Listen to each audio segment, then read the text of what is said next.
بھائی نے کویسچن کیا کہ جو آج کل منڈی میں وزن کر کے جانور بیچے جاتے ہیں، مثلا جب کوئی گاہک جاتا ہے تو منڈی والا کہتا ہے کہ بھئی یہ گائے ہے، اس کا 1 کلو مثال کے طور پر 500 روپے کا۔ اب یہ نہیں پتا ہوتا کہ وہ کتنے وزن کی ہے اور جب تلے گی تو کتنی قیمت اس کی بنے گی۔ گاہک کہتا ہے چلو ٹھیک ہے، میں منظور، وہ دیکھتا ہے کہ ہاں اندازہ لگتا ہے کہ شاید یہ سستی ہی پڑے گی، پھر وہ تول لیتے ہیں اور بعد میں اس کو قیمت دینی پڑتی ہے۔ اس کا کیا شرعی حکم ہے؟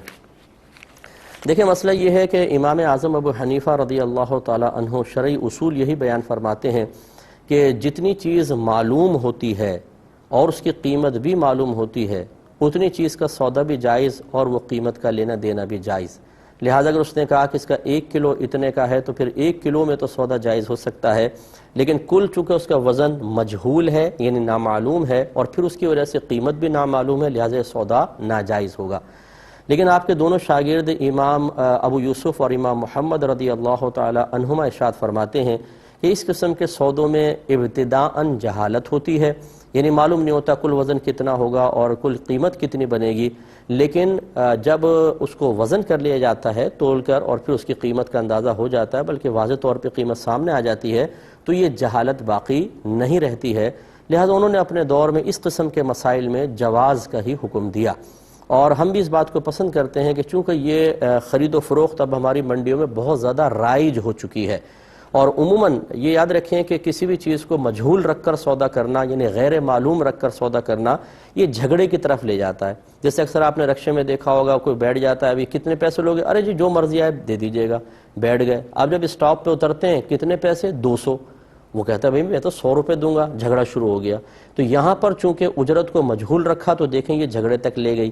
تو یہ شریعت نے اس لیے کسی چیز کو مجہول رکھنا منع کیا ہے کہ آگے چل کے پھر لڑائی جھگڑا فتنہ فساد ہوتا ہے، جبکہ اس قسم کے مسئلے میں آپ دیکھ لیں کہ گاہک ہو یا دکاندار دونوں ذہنی طور پہ بالکل راضی ہوتے ہیں، جتنا گائے کا وزن ہو جائے اتنی قیمت دے دی جاتی ہے، بعد میں کوئی جھگڑا فتنہ فساد نہیں ہوتا۔ تو چونکہ جہالت مفضی للمنازعات نہیں ہے تو ہم اس کا حکم جواز ہی دیتے ہیں۔ ایک کویسچن یہ کیا گیا تھا کہ یہ آسٹریلین گائے جو ہیں ان کی قربانی کا کیا شرعی حکم ہے؟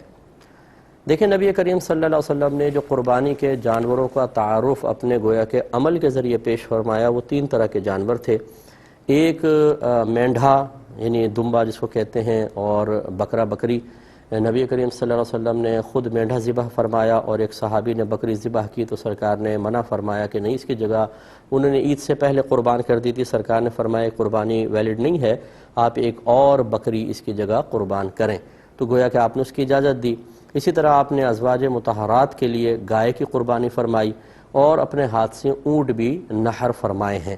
تو یہ پھر 3 قربانی کے جانور سرکار سے چونکہ منقول ہوئے کہ بکرا بکری، دمبا دمبی، گائے بیل بھینس بھینسا، کیونکہ یہ ایک ہی نسل سے ہوتے ہیں، اور اونٹ اور اونٹنی، اس کے علاوہ کوئی قربانی کا جانور نہیں ہوگا۔ اب اس میں کوئی تخصیص نہیں بیان فرمائی کہ وہ کون سے علاقے اور کون سے سٹی اور کون سے خطے کی گائے ہو۔ سرکار نے جو گائے ذبح فرمائی، یقینی سی بات ہے وہ عرب کنٹریز کی گائے تھی، وہ تو یہاں پر نہیں ہوتی ہمارے پاکستان میں، تو کیا مطلب اب پاکستان کی گائے قربان ہم نہیں کر سکتے ہیں؟